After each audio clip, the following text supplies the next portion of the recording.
I got some dirty shit to pick up at the dry cleaner. I got a tidy bitch to pick up, I got love Selena. Shawty hop up in the whip, but I ain't never seen her. Shawty love the way I whip it in the two-seater. What's up, everybody? This is another installment of the Problematic Panel, hosted by the Problematic Posse, a streaming channel on Twitch. Make sure you check us out on Twitch every night at 8:30 p.m. Central Time. We play a host of games. Come check us out. But also, this episode is brought to you by Next Door Comic Store. So I believe this episode will be on Apple, will be on Spotify. So make sure you stream it there as well. If you're watching this on YouTube, make sure you like, comment, and subscribe. So if you clicked on this video, you're here today to listen to us talk about the hottest show out right now, the best show on Amazon Prime at the moment, and that is Invincible. So Invincible is the story of a young kid who gains superpowers similar to what you would think in Superman, and he's learning to harness these powers to become a hero. But there's an underlying story about his father, who seems to not be quite what he seems to be. So, like I said, this is going to be filled with spoilers. We're going to talk about events and things that happen in the show. So if you don't want anything to be spoiled, you know, give us that like, leave, and then come back and give us a new view, and then listen to us talk about Invincible. So we'll start. I think the best place to start is with the last episode, the finale, which just aired this week, which was episode 8, which was an emotional roller coaster where it's finally revealed to us why Omni-Man killed the Guardians, why Omni-Man has been acting strange since the beginning of the show. He reveals that he's actually from a race of people who are not these Guardians who go and protect people, which I thought when he said that, I thought that was like, oh, that's very noble of them to just be a race of people who go around bettering other countries just for the hell of it. Sounds very familiar. Sounds very So it turns out they are actually not angels. They are actually the opposite of that. They're actually world conquerors. And Omni-Man came to Earth with the intentions to kill off and weaken Earth's defenses so that his native people could come in and take over Earth. Of course, Mark doesn't like that. They get into a tussle. Harder can call it a fight. That wasn't a tussle, Chief. Wasn't no tussle. That wasn't a tussle. That dog. That's pure abuse, my brother. Yep. And so, guys, tell me, what are your feelings after the revelation of who Omni-Man really is, and after the fight that ensues with Mark, aka Invincible? Corey, you want to start us off? I need Mark to go to the gym. I need Mark to hit up Sisu, get the best Muay Thai fighters, Taekwondo, Jiu-Jitsu, any type of fight styles on Earth. I need him to learn it, because it has been a very long time since I've seen a main character get beat like that and not take a single W. I don't think Mark took not one. He got like one good hit. And then when Omni-Man matched that, he damn near died. School out of the question. Don't worry about school. Don't worry about high school. Don't worry about friends. None of that matter. Because when them Viltrumites come, he is not going to be ready. So, Corey, you said you can't remember the last time you saw a main character get beat that bad. I guess the last time you probably saw that was probably episode 5 when Mark got his ass kicked by that tiger. Nah, this is worse than that. This is worse than that. And at least in that episode, he got jumped. You got to give him that. You got to give him that credit. He got jumped. Nah, man. I do give him that, but at the same time, though, that man got like a 20-second energy boost. He was like, all right, who's next? And then Battle Beast was like, nah, I did this now. So it's on him. Well, that's what I'm saying. That was a one-on-one when Battle Beast threw him to the ground and put a literal hole through his ass. So, going back to the most recent episode, it wasn't much of a fight, and it was not a fight. I'll tell you this. This is one thing I do appreciate about Invincible. Just to go off a tangent a little bit, is that I like that Mark loses, because it leads to the unpredictability of the show. It's so hard to see where the show is going, what's going to happen, because I legitimately don't know if he's going to win or not. I've been joking but I don't think he won one fight between episode 5 and the last episode. I think he went like 4 episodes without winning one fight, which is unbelievable. Which is funny for a guy named Invincible, but I think it's good to start him out like that, not winning every confrontation, so that it over time it builds up and you start to see the progression in him as a hero. But okay, so Tay, you with us? You look like you might be frozen. Yeah, I'm here. Okay, so what did you think about the clash between Omni-Man and Invincible? Man, for me, it was super emotional because you got to think, this is this man's father. He birthed this man, and he beat this guy like he was nothing. Like, he didn't just beat Mark. He beat Mark from one side of the planet to the other side of the planet and killed millions of people in the process. And was talking shit throughout the whole process. Punch Mark so hard, mountains cracked and fractured. Dog, he called the ambulance for one punch. Bruh. He was like I had my TV on the surround sound because Invincible got some great sound effects. Y'all ever listen to it? And every punch like echoed through the Bose system, and I could hear it, and I felt it. And I was like, felt them punches, dog. And that shit wasn't pretty. So it was. Go ahead, Gord.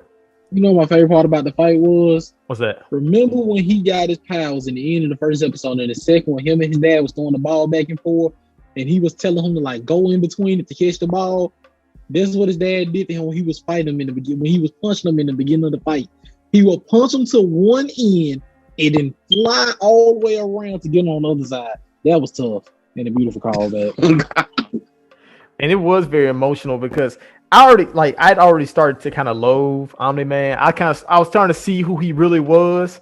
Yeah. I was like, the whole facade, like, okay, the persona he's been putting on at the very beginning was a facade. Like, I ain't that crazy about Omni-Man. He seems like pretty much like a jerk, but like he took it to another level when he goes hard to say that, your mom is more like a pet to me.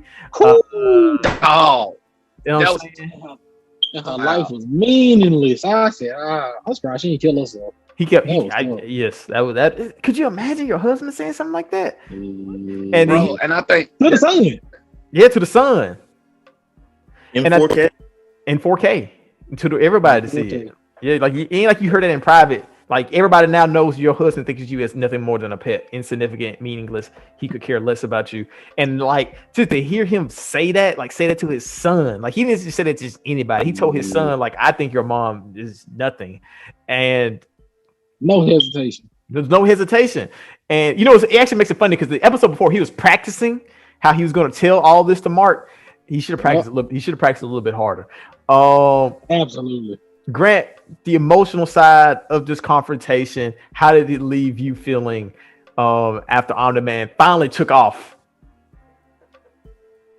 Man, it felt like, I'm not gonna spoil it because I'm not gonna spoil anything. I read ahead, but yeah, please don't. If like reading it from a comic adaptation and to the actual not live adaptation, but the animation, man, it's pretty much spot on. It's perfect.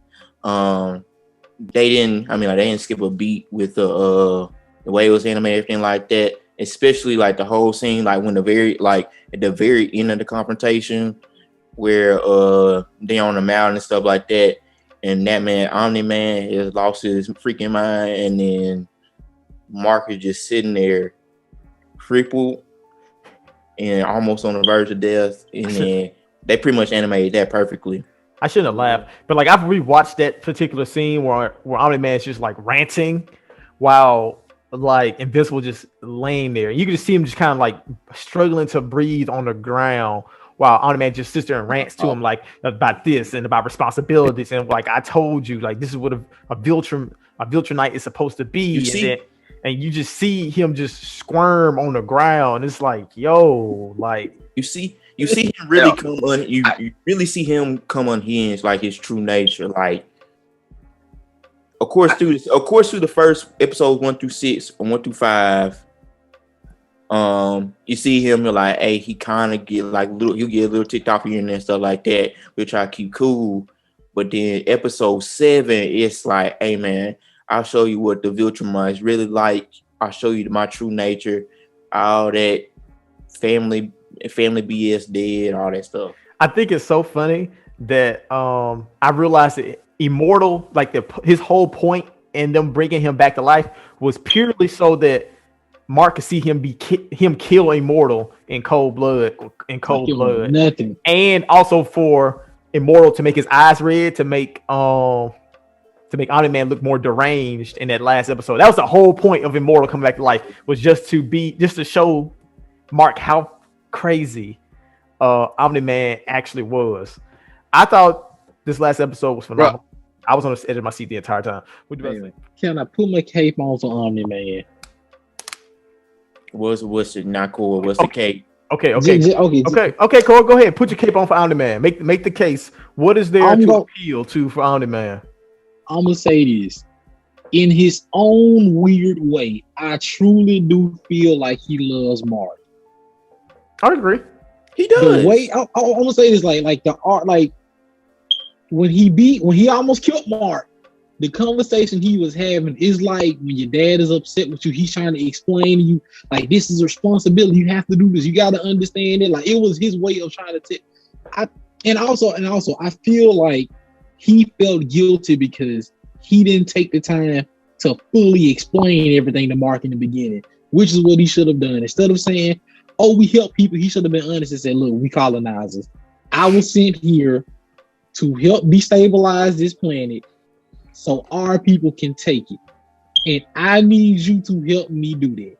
I feel like if that would have been the case, maybe, you know what I'm saying? Like, maybe Mark would have been like, okay, I don't want to be a hero. I don't think I should do this, that, and the third. And then it go on the way that it went on. But to me, I just feel like, see, Cordy, about to say the only issue with that though, Cordy, is that if he ends up being human and you've told him this, then you end up telling your human son that you are a colonizer who sees his people as, insignificant, and you view him as nothing. Do you see what I'm saying?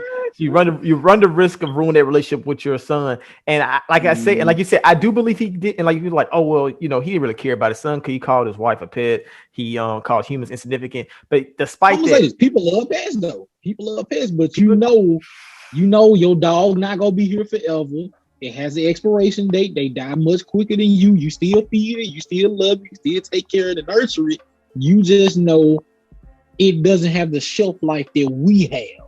And I feel like that's how he looked at it. And I also think that like he was fully prepared to outlive Mark and Debbie. And then I feel like that's when he was going to like enact his actual mission. He was 100% hoping that Mark, like one of y'all said, that Mark wasn't a Viltrumite, so that in the main event they say, hey, I just gotta wipe up, I can go ahead and wipe out these people, and then that'll be that, and then I won't be nothing. But instead, Mark is a Viltrumite, and whenever I can't say that though, or did they say it? Well, I don't think they've said anything explicitly. From what I implied, the fact that he became a Viltrumite made Omni-Man realize that, I've been messing up. Like, my son's about to be one of me. He needs to learn about the mission. I need to get back on the mission so that my people can come here and so join the fold. So that's why Mark gets his powers, and then he starts freaking out. And Omni-Man immediately goes and kills the Guardians that same day.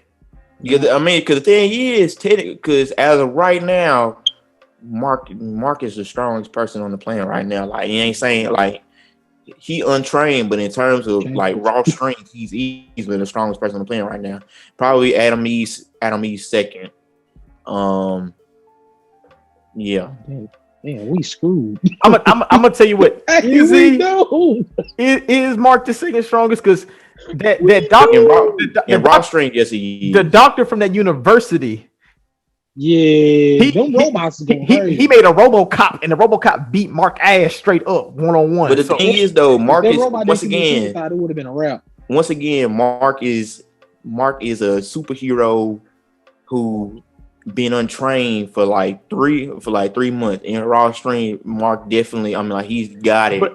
But in terms of fighting skills, stuff like that, of course, that need work. Like I get that, but like in terms of untapped potential and everything like that, I mean, like I ain't gonna say he the wild card, but at the same time, bro, at the end of the day, if it ain't Adam and Eve, in terms of the guards, everything like that, who else? Like, not re-explode. I'm gonna tell you what. I'm gonna tell you what. I'm trying to be, I'm trying to be reasonable when it comes to Mark. I'm like, okay, he just got his powers. He's still learning. Like losing that fight when he with the Guardians to the tiger guy and all those other minions of the robot with the head. I'm drawing blanks on all the names.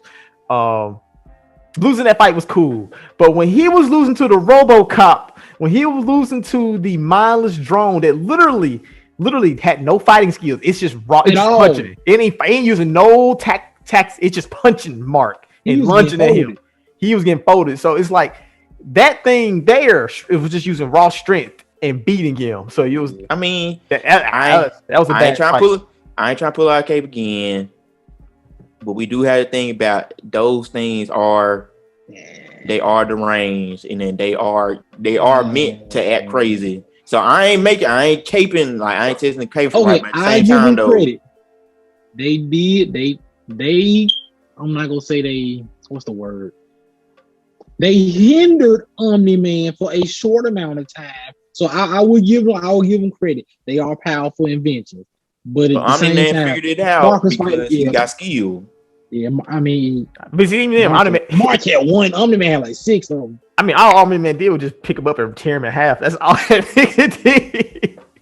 And also, I just want to throw this out here. I saw Mark put more effort in the punch against the scientists that made those things than those actual things. I'm just saying. What's his name? Beat him. His friend beat him up. You know what I'm saying? But Mark punched him when he was running away at the last second, like, I'm sleepy. Yeah, and tore his jaw up. Which also is even crazy because that didn't even last long. His face was right back home 2 episodes later. But we ain't gonna talk about that. We ain't gonna talk about it. So what we are gonna talk about is what made Invincible the show so damn good. And that sounds like a very vague question, and it is kind of vague. So I'm leaving it up to y'all guys' interpretation. What made this show such a hit? What made it really grasp you and make you think like, wow, this is amazing? I'm pretty sure everybody here agrees that Invincible is amazing. So, Corey, you want to take it away first? What made it's real? What is real? What you mean by that? It's real. I look at it this way. From the moment when I'm gonna say this, the moment that made me say, okay, I like this show, is when Mark threw the trash. He threw the trash back in the first episode. We've all seen superhero movies when they throw something in the air. We just like, oh, okay, cool.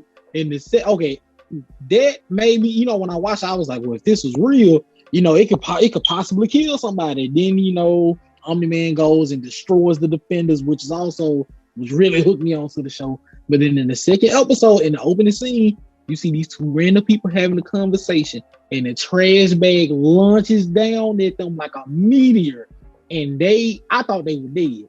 And that's when they finally clicked me. I said, okay, even the smallest things that superheroes do can affect an average human in a realistic way. And we don't necessarily see that we don't really see that in a superhero show. If you watch the Avengers, a building a crash, or Batman versus Superman, you know what I'm saying? You watch these type of movies.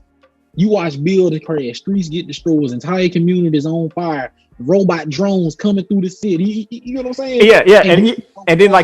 And then they'll show one person in that entire building complex, and then the hero always save them. But in certain cases, that's not what always happens in Invincible. Hey, you were actually getting ready to allude to one of those instances in the show where you said like Mark was trying to save some people and it didn't work out.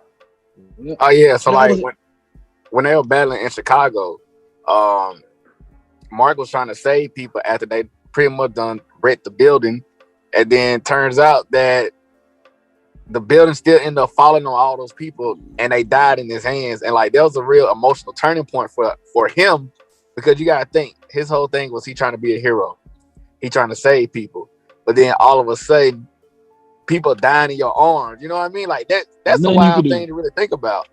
And he was already having second doubts about being a hero. He was like, I'm not good at this. People would be better off if I wasn't a hero. So for him to be slung across the city, for him getting thrown into the building to be the cause of those people potentially dying and then not being able to stop it. Like he was directly tied to their deaths. And I do think that is what makes it so good, Cord, is the realism.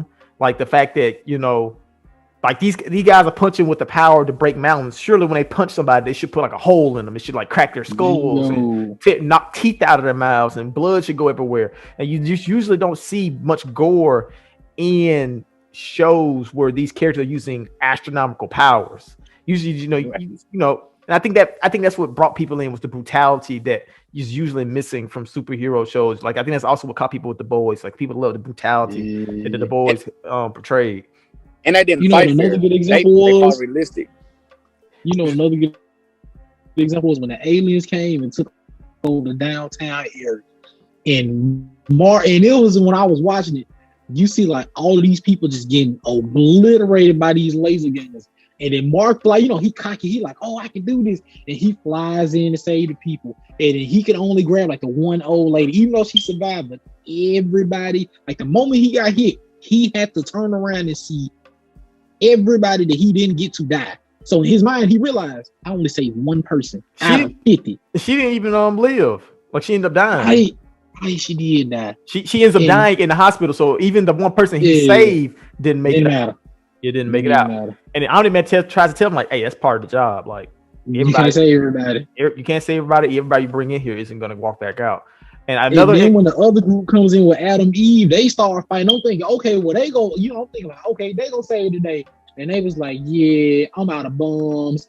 Adam, she Adam, she can't stop all these people. We gotta evacuate. When have you ever seen that? You rarely see that. When have you ever said, okay, we just gotta leave. Y'all on your once own. Again, I'm gonna give it a benefit of the doubt because one, the Teen Guardians, they wasn't meant to, at least not at the point, they're not meant to take on that type of threat. Yeah. Because that was the Guardians of the Globe job, and we see what happened with them. Yeah, but that's the realism too. Like they're not realistically supposed to be able to tackle every obstacle. So when they're made a wall, there's actual repercussions that come with it. Like, okay, we can't handle these guys. People are gonna die. Let's just pack it up and let's try to do damage control, because that's the best we can do right now.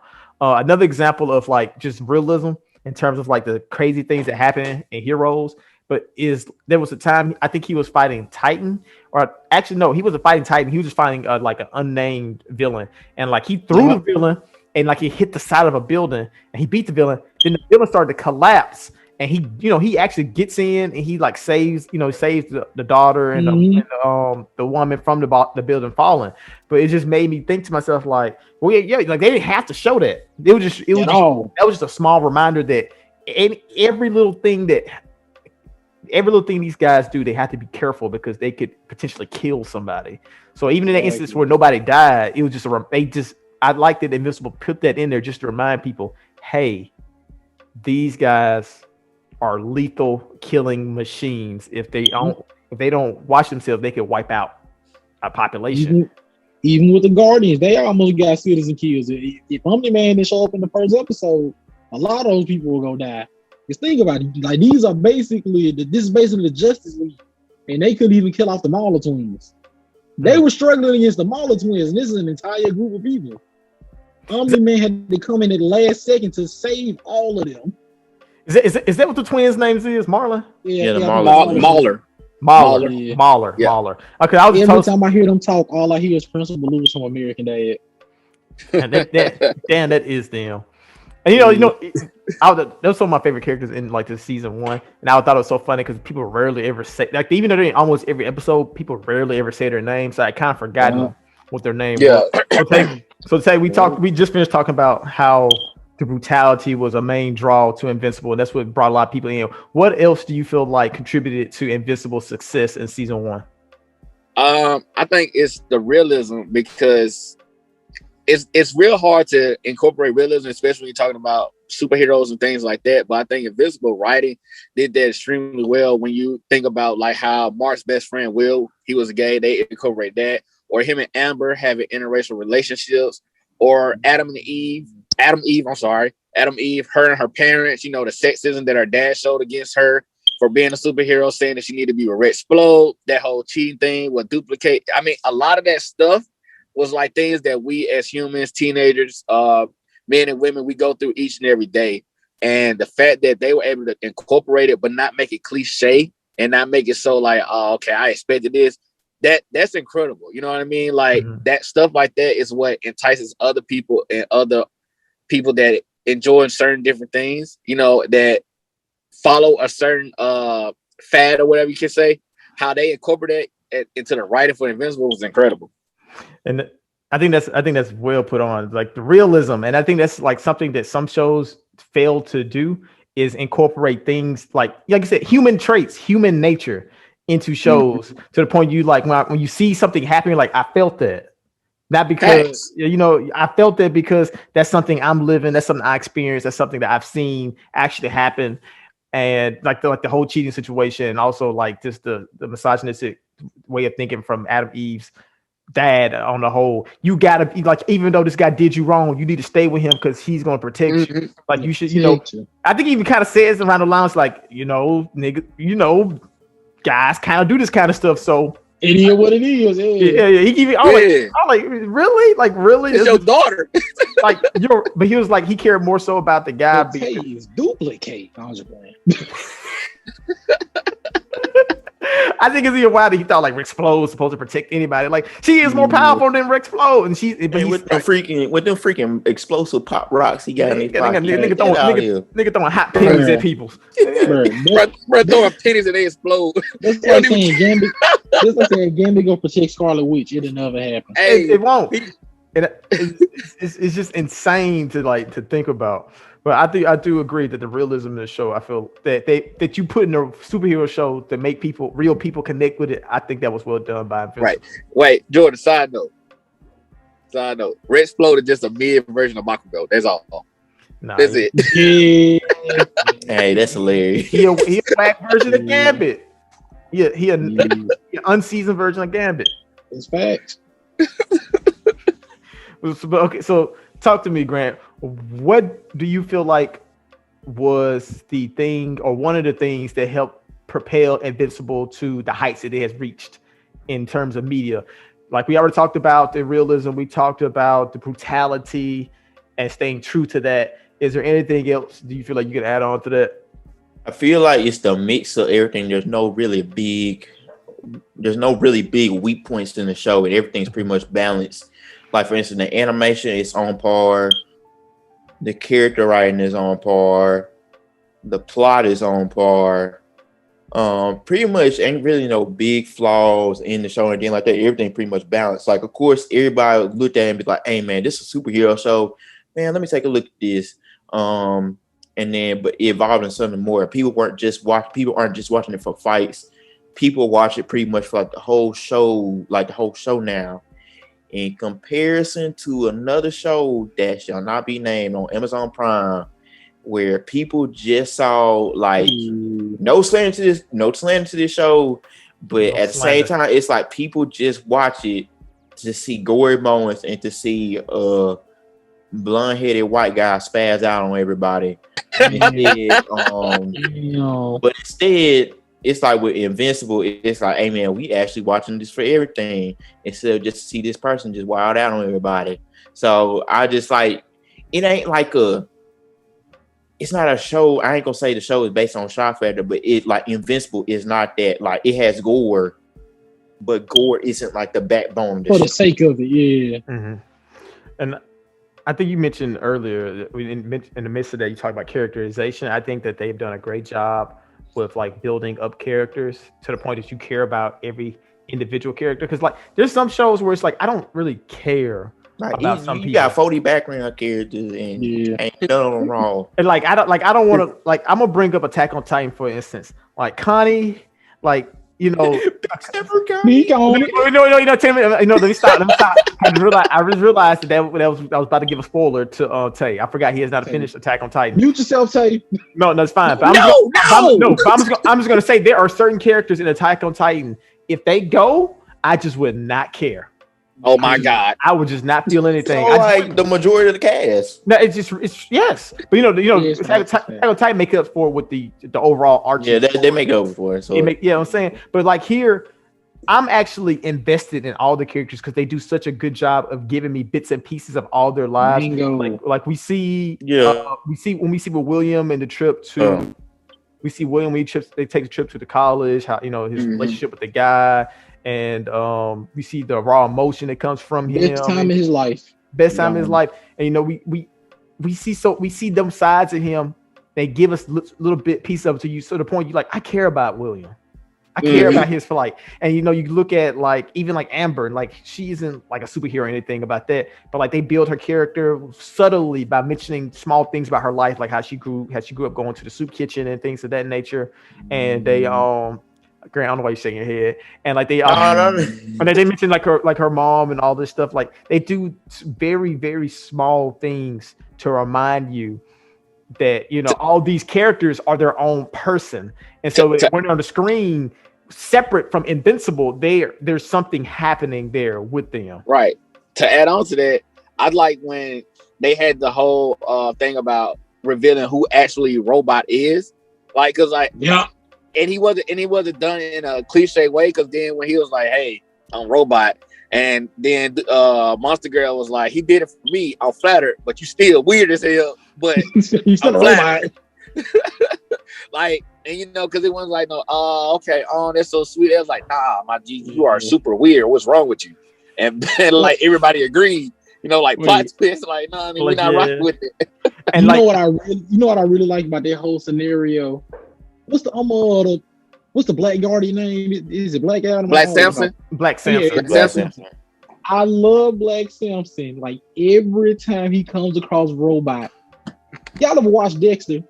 He really reminds me of Sergeant Dokes from Dexter. Like whenever Dexter would do his own little thing, he'll just be looking like, why you care so much about this? You ain't got no emotions. Why you paying this? Like every single time he showed Robot would give us glimpses to let us know he's actually a human. From the first time from the first time they met, he was telling us that he was human. And then Samson just kept saying, you just a robot. Why would you care about these? Why you coming in here to check on us? Why you care about the fact that I got my powers back? You just a robot. You don't have feelings. And then we finally figure out he's a human. But the entire time, he'd been trying to he was trying to tell everybody, but they didn't care. Like, no, you're just a robot. And like, it was so, yeah.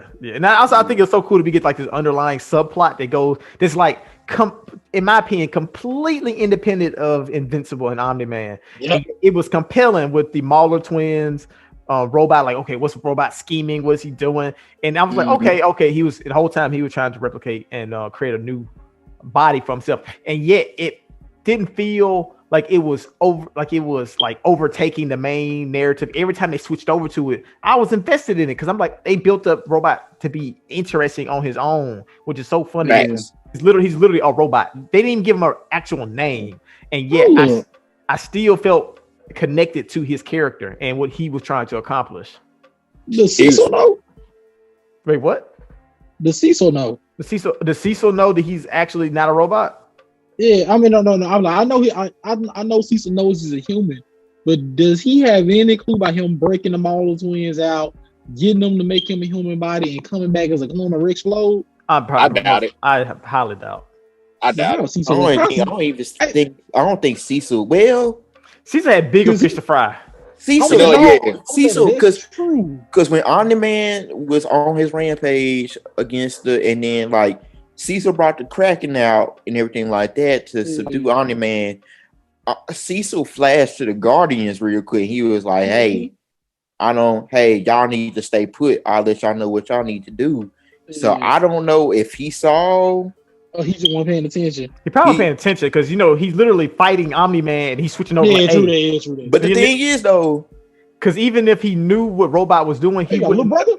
I'm saying, like, he wouldn't know who the small kid was without meeting him. So he still ain't met the new. He still ain't met Rudy. So he shouldn't like. So when we flash to him, he shouldn't just like, okay, the small kid, that gotta be Rudy. Like, he wouldn't know that. He just probably didn't think anything about it at the time. Because they trying to kill Omni-Man. Yeah. Yeah, they don't have ample opportunities too. I don't want to talk. I don't want to talk about the future because I know people in here know or are going to know. I don't want to talk about it, but you know, I am interested to see how the Beast, is it Beast King? Battle Beast. Battle Beast. I'm interested to see how if he gets incorporated back into the story. I want to see him versus Omni-Man just to see what power levels they are. Because we didn't see him take like a L or even break a sweat. We done seen Omni-Man damn near die almost twice. So I want to see what's the real power level. So I'm glad you said that because even though we get Omni-Man a lot of credit from the way he was talking, I don't think he nowhere close to being like the strongest Viltrumite. And you know what? No.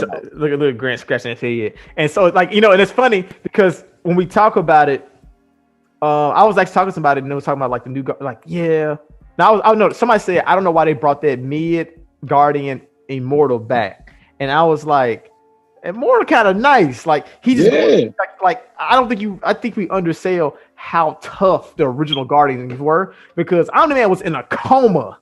Like he could have easily died trying to kill the Guardians. And it makes me also he tried to kill the Immortal first. Mm-hmm. He tried to sneak the Immortal. You gotta keep that in mind. Yes. If it weren't for Red Flash coming in, he would have had the upper hand, but he knew the only way he was gonna win was by getting the strongest people out first. And I'm gonna say this too. This might be a hot take. If the Guardians had no emotions and just straight up actually teamed up to actually fight Omni-Man, they would have killed. They would have won. They would take fighting them one by one and shot that their friend was dying. So they was like, it was kind of like one of the things like, wow, is this really happening? If they would have been prepared, or even just like he the off the rip, the man wouldn't have won. Tay, that's a pretty good take. Tay, you are correct, and I'll tell you why. Number one, we all saw that. First of all, of course, like you said, the element of surprise. Nobody was expecting Omni-Man to do that. Omni-Man, the savior of the world, like he was the strongest person on Earth at the time. Number two, they was in an isolated area. Where, of course, when you in close quarters, somebody like when you indoors in a close quarter, somebody like that, it's not gonna it's gonna be kind of challenging for instance, the girl, what's her name? Not the girl. The green one, the fish.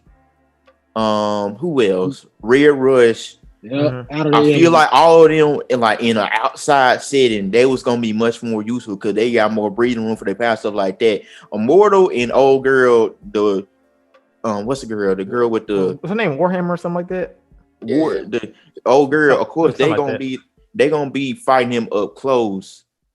But in a situation where they can jump them, of course, Omni-Man gonna lose. They're the only two putting up a fight. Honestly, like the other ones were bothering him. Like this thing about it would have been harder for those two to kill Omni-Man if he didn't have to worry about the other three. Because Red Rush was getting some licks in on him. Yeah, he was. They weren't fatal. They weren't fatal, but they were keeping him distracted to the point that it would help. Immortal and the I think it was Battle Hammer, Warhammer, or something Hammer would be able to take him out. So that's a great observation. Tay, I didn't think about it like that. Like I already thought to myself, the Guardians are underrated. They almost killed Omni-Man, and we really didn't see anything. We really didn't see anything come close to killing him for the rest of the show. So that's actually not true. We actually saw the Kraken thing that Cecil come back because Cecil said at the beginning that he almost lost him, and then the second time he was actually put on the perk 30s. If Invincible hadn't jumped him. No, Omni-Man would have lost. If Mark never came in, and Immortal was still if he was just Immortal and the Kraken, it could be another story. Oh man, he'd have been done. If it had been Immortal and the Kraken, resting. Yeah, Immortal and the Kraken on perk 30s. Nah, Caesar pulling out that weak old laser had me weak. Like the first time they shot up in space, he's like, "Oh man, he might be out." That man started flying up. He shot up when he went straight through it. He said, "Shoot him again." and also say like to go to your point while you say you don't think he's like the strongest Villiamite. I think I'm saying that correctly. Villiamite. What it made me think of, like I was when he was like explaining who we really are. I was like, these niggas are Saiyans. Like not Pretty much. like I hate to compare everything back to GBZ, but I was like, are these guys Saiyans, a warrior race that goes and conquers other planets? And naturally, I feel like if they're going to send people to different planets, take over different planets, I feel like they'll send guys to planets they feel like they would be able to conquer. You know, like Goku got sent to Earth because Earth was a weak planet, so he would be manageable for him. Not to call weak. But I could see him getting. Think about this, Jordan. Over like, remember what they sent an infant Goku to do it in a year. They sent Omni-Man to do it over the course of centuries.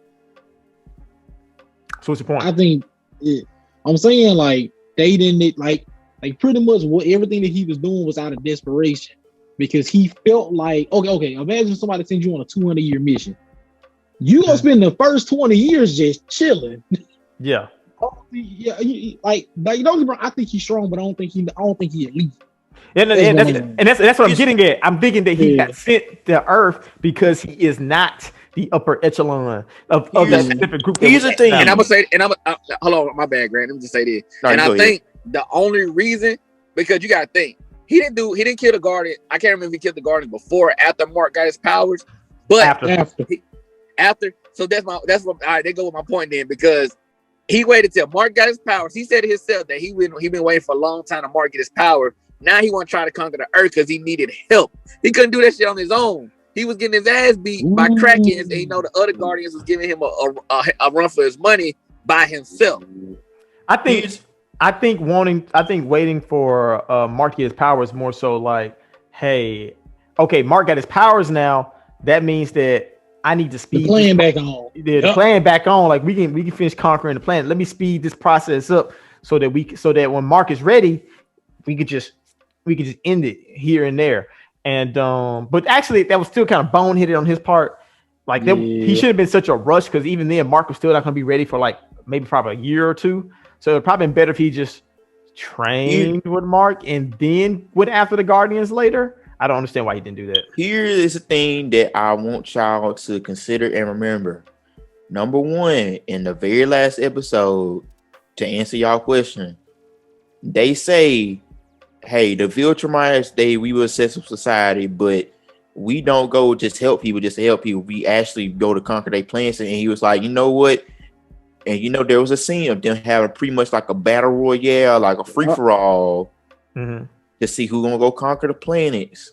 So if y'all wondering if he is the strongest Viltrumite, I'm not saying he is. I'm not saying he is. I'm just saying there was a ton of other Viltrumites sent on missions just like him. Yeah, and so from my understanding, though, I thought that event happened like decades ago, and then the survivors went on to like procreate and create even stronger. Yeah, they did. It happened like centuries. No. He said it centuries ago. So like when they first, like I guess when because he looked like he was about 48. Yeah, they've been killing each other for years. So like he said he's thousands of years old. He just looks young. He said the older he gets, the slower he ages. So like he's been there for a minute. They just that's been a long time ago. Okay, so he probably did actually participate in that fight. Okay, he did. I mean, like he did participate in the fight because like he couldn't go to another planet if he wasn't. I mean, like if he didn't fight on that. See, I thought against other Viltrumites. I said, from my understanding, I thought it was like, okay, half the population gonna fight the other half of the population. The survivors are the elites. But then inside of that elite, it's even more elite group. So like there's like a top. Yeah, correct. Okay, correct. Mm-hmm. Like, and there's one thing you consider, like Tay said, and then like Core said, the thing about Earth, because he did mention Alan, the alien race was like the only race to like actually put up a fight against the Viltrumites, but they eventually lost. The reason why, of course, Omni-Man ain't took over Earth, like Tay said, was, hey, you have actual superhero to worry about right here, and plus, you on the other ones, yeah, you have some like help. you had some other like you not necessarily help, but like you had some warrior races like the I ain't gonna call them a warrior race, but like out in the alien race, they put up a fight, but they wasn't all like they all didn't have like superpowers or anything like that. They had straps, and then they were like they were a pretty advanced race, but they eventually lost. So on Earth, you got the military, all them. Because like I'm gonna stop you there, because like we said, he cut it very close with beating the Guardians. So it could be like you said, like it's most likely a matter of him not doubting himself and thinking himself like, can I really kill off the Guardians and then potentially have to fight a horde of other superheroes like right after that. So like if he just openly declared, I'm here to colonize, I'm here to take over, he getting packed up. Like if they sent every hero after him, he was not going to win. Because I was sitting there thinking to myself, like, why did he go under the guise of a superhero? Why not just get shit cracking off the rip? And it's only because of how weak all the heroes are after the Guardians that I started thinking that. But I was thinking to myself, like, if he just did shit from the beginning and the Guardians were alive protecting the Earth, he had to fight the Guardians from the rip plus a wave of other heroes back to back after that. Plus the Teen Guardians. He wasn't going to win. He was not going to win. No, he's going to get packed up. Definitely. So I really want to see, what the Beast guy, I can't remember his name for nothing. Battle Beast. I really want to see Battle Beast versus someone like Omni-Man. You know what I'm saying? Yeah. Because I really want to see that power scale where they both stack up at. I'll tell you this too.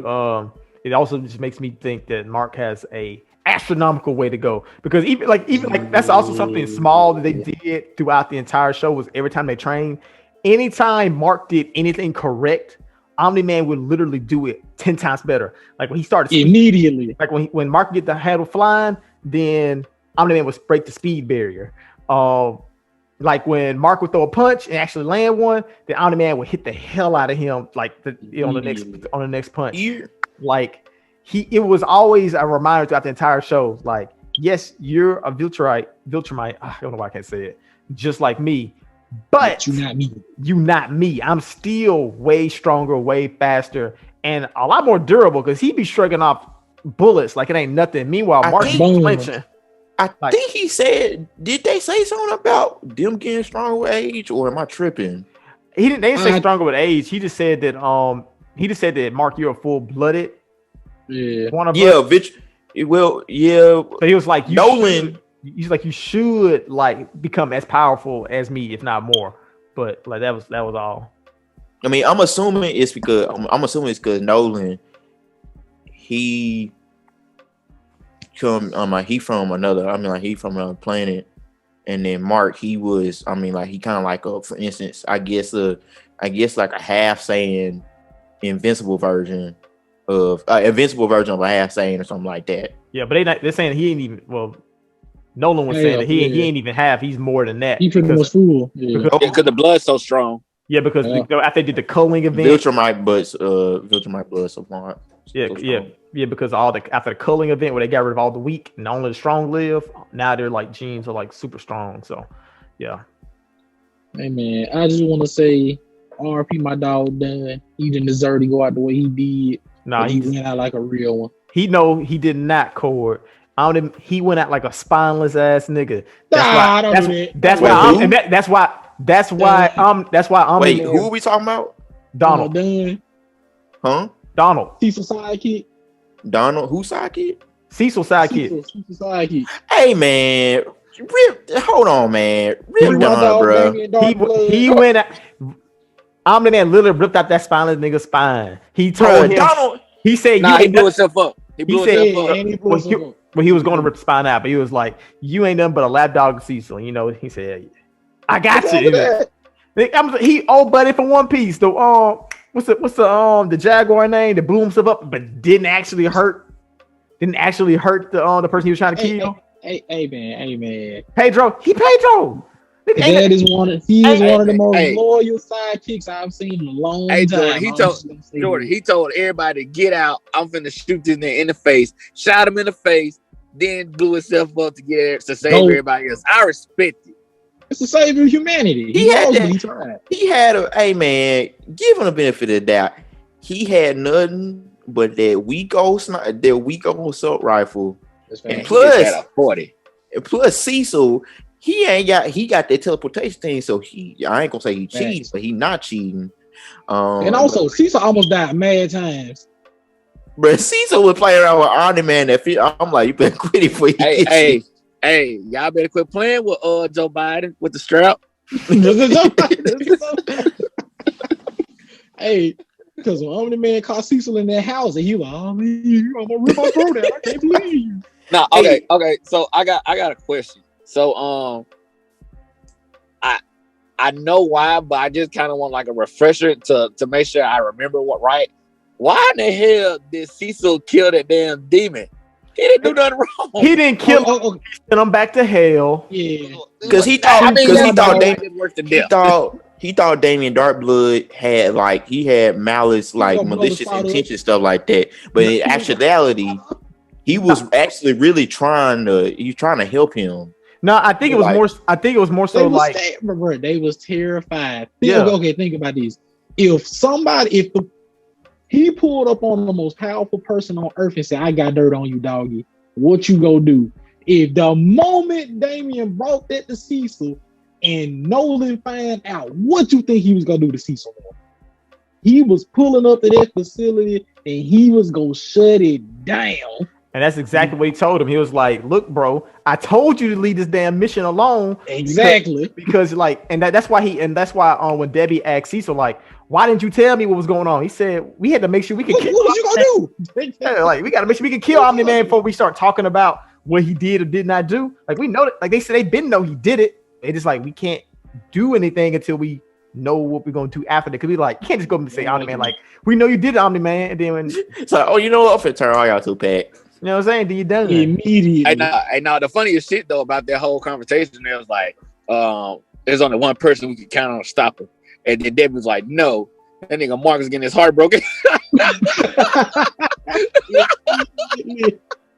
Immediately. I say this too. Also, time out. There's also a very great. I want to talk about this. There's a very great line in TV shows or even like superhero shows where they talk about what classifies as a murderer or not a murderer. Because when you look at, like, you know, Cecil saying like this, does what's his name? Does Mark know his dad's a murderer? I'm like, Mark has seen Omni-Man kill villains. Like, he has killed villains.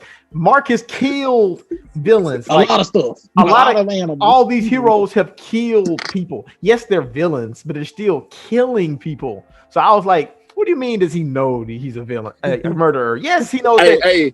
Hey, Jordan put it. What do you mean by it? Yeah, you know what I'm saying? Like, what do you mean? What do you mean by that? I thought that you killed it. It's a good point, though. It's a good point. So we're running out of time. Do you guys have any final thoughts that y'all want to get off your chest before we close out this episode? Amber the Ops, I'm standing by that. My man Mark tried to go save the black community, and she scolded him for it because he didn't want to feed soup to the homeless. He tried to get the homeless their home back. Okay. And also, I put my Umar cap on. I find it very odd that Tankhead was ruining the community and Ty wanted to save it. And in the end of the episode, Cecil pull up and go, "Oh, what up, Tankhead?" Hit him straight in the head, pull the slot out. Where that slot come from? How he knew that? He knew what was up. I think Tankhead worked for the government. I think Cecil they put our community down. I know what time it is. I like that. My only thing I'll say for last one, I want to say, if you have a gripe with the show, what is your only gripe? And I think my only gripe with the show, more Titan. Huh? I need more Titan. Go ahead. My only gripe with the show is that the only black woman in the show is the only black woman in the show is they made her unlikable to an extent. I don't to an extent, because the thing is, like, hear me out. Initially, of course I like Amber. Like, she was cool, but right up until the point where they made her kind of like it made her kind of look irrational. It was like, hey, this the only person y'all doing, like, y'all doing this too. I ain't saying it's like huge, super, like you would be a deal, but at the same time, bro, if for instance, if Jordan was a superhero and Jordan didn't tell me he was a superhero for the longest time, and he revealed me, hey, I'm a superhero, I'm gonna understand that. I'm gonna be like, hey, bro, that's his secret identity. Like, you gotta keep people safe, all that stuff. I understand that. Any logical person would have done that. Now, do I agree that Mark should be more responsible? Yes, absolutely. You should have been a better liar. Huh? You should have been a better liar. No. I do agree. I'm gonna tell you what the real issue is. This is the real problem is. You mean to tell me she knew for months? She was putting up with it. She waited until he go on a trip, and she knew that he was invincible when he fought. But when he came back, she said, "Oh, you a coward! You left us to die." But you knew he was invincible. So either she lied or she knew. And then to make it even worse, if she knew, then what was the point of going on a trip if you knew you wanted to break up with her? And if she knew, why are you getting mad at him for saving the day? You know what? You know what? Some random dude invite her to the party and she lusting after him 20 minutes after she broke up with her man for doing something that she knew he was doing. You know that ain't right, Jordan. Come on now, Jordan. I'm gonna say this. I was going to point out the original, like the whole soup kitchen thing. She didn't actually get mad about that because when she found out the nigga got hit by a bus, she didn't even trip about it. Now, being mad at the college was if she actually knew that he was invincible. She knew, and she was like, "Hold on, why you run away? Why you left us here?" And and like she was like real deal mad. So now that you mention it, Cord, I think she didn't actually know the entire time. I think she was lying. I think she a Kappa. That's what I think. I think she was lying. She said she knew. What do you mean by that? I think she was just saying that just to like. I think she Kappa. I'm telling you, bro. She like one of them. She try to act like she's super woke. She try to act like like, oh, I care about the community. I care about this. I know this. I know. Oh, I don't think she know nothing. I think she's lying. That's what do you mean by that, Cord? What do you mean by that? Nah, I don't know what ain't been in our life. I see it. Oh, Cord, please. Tay, you wanna give your final thoughts before we close it out? Hey man, this is probably top 5 shows for me at the moment. I can't wait till the next season. My top 3 characters right now, I got Invincible number 3. I got the black guy who took over a neighborhood and got the city out of prison. He got the projects out the hood. That's my number 2, dog. He putting on, dog. He scammed the oppressors and got them out the hood. I respect it. And number 1, I gotta see what Battle Beast's about, dog. Other than that, make sure y'all stay tuned and follow the Problematic Posse on Twitter. There you go, Tay. Brandon. Advertisement. I love it. I'm gonna go with mine too. At no order, gotta go with Mark. Robot. That's easy. Robot easy, one of my favorite characters. So Cecil, Alan the Alien. Okay. And Adam Eve. I'm gonna go the Mahler twins as one person. Mark, and then I'm gonna go Nolan. Whoa! Okay. Hey, Jordan like the ops. Nolan was a great. Why not? Yeah, he was great villain. Evil Jordan in the chat. I was with it. I just didn't expect it from you. I love great villains, man. Those make or break a lot of TV shows / comics / mangas to me. If the villain is compelling, I'm all in. Core, who's your top 3? Titan, Cecil, Surprise Alert, Shrinking Ray. I really rock with Shrinking Ray. Hold on, Paul. Why do Core always get the weirdest and oddest damn characters? Shrinking Ray. Okay, hear me out. We've seen 1,000 shrinking superheroes. I ain't never seen them go crazy like she went crazy. I ain't never seen somebody choke somebody out. Go crazy, Corey. I ain't never seen somebody like she did go crazy. I ain't never seen somebody like shrink their arm. Oh yeah, you are right. You are right. That they could choke somebody out. Like I ain't never seen. And this thing, she was shrinking to dodge punches to uppercut. Like she was shrink, dodge, uppercut. Then she went into. When she fought the little panda dude, she went in the. Hey, she went in the ear, fam. Come on now, I ain't never seen nothing like that. Okay. And if she wanted to kill, she could. Definitely. All right. So thank you guys for all tuning in. This is a Problematic panel sponsored by the Problematic Posse. Make sure you guys check it out on our YouTube page of Problematic Posse, and make sure you listen to it on streaming services at Next Door Comic Store. You guys stay easy and stay problematic.